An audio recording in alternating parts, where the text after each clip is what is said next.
absolutely. Thinking about what physicians face in the future, it's really daunting.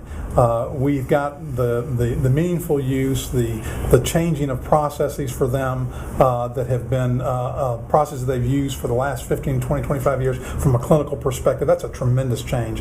And the government recognizes that, and industry recognizes that. And why do you think they're offering dollars to incent them to do that? But the really daunting one, the one that's looming in less than 2 years, is ICD-10. And when you read the far-reaching aspects of that, people are talking about, first of all, there's no incentives. There's no carrot and stick. There's just a stick in this particular area. And we're talking about possibly moving eightfold the number of codes. If we think ICD-9 is complex, wait until you see ICD-10 in terms of what you'll have to remember and what it'll take to be reimbursed. And then on top of that, there's no carrot, but what there is a gigantic stick that you're going to have to pay probably more staff, and you're probably going to have to slow down the production of physicians. And I'm reading articles now that are even suggesting in the punch list of things that a practice should be doing is be talking to your lenders so that you can extend your line of credit because your cash flow is going to go down.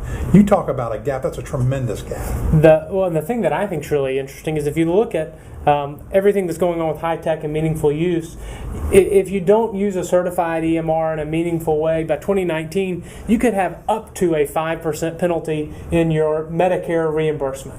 Right. And that is a scary thing for any business, particularly a practice that has a heavy concentration in Medicare. But with ICD, and that's by 2019. ICD-10 happens in one day in 2013. There's no, in my opinion, there's not really a real upside for the physician practice. They've got to change. There's no incentive for additional revenue, but they have all of their revenue at stake in one day, talking about a change that there's really not, in my opinion, there's nothing in it for them. So it is just a piling on from our friends in Washington, another change that the physician is going to have to handle because they're the ones that own the practice, they're the ones that are underwriting the risk that's associated with this change. And then on top of that, with declining reimbursements, they have to see more patients to make the same amount of money. And now, for them to go through and document the documentation that's required for ICD-10 is going to be another thing in their day that really doesn't significantly improve the outcomes for patients.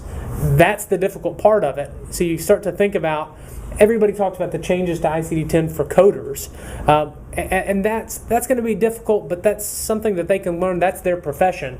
If you think about for a physician, his job is to treat his patients, not to be a coder. And now they're going to have to learn an entire new code set.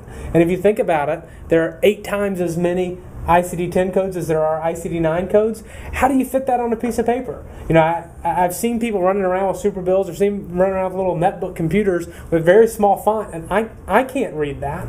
I don't know how they're going to do that process if they don't have a good solution that helps them with that migration and makes that Tuesday minimally worse than that Monday.